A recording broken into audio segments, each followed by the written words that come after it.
Hi, welcome to How to Draw Symbol. Today we're going to learn how to draw a camera. Let's start off by drawing a big rectangle shape.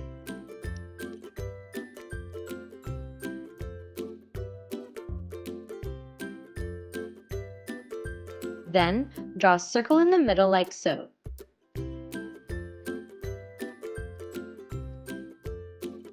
Add two buttons on the upper left with some small rectangles.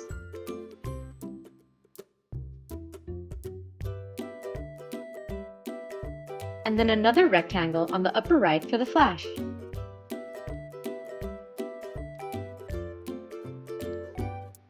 To add more detail, draw a few horizontal lines across the camera here. And a smaller circle inside the first circle.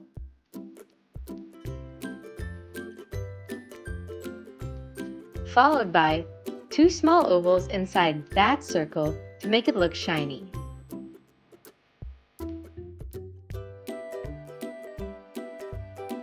Lastly, add a thick wavy line going from the left side of the camera all the way around to the right side for the strap.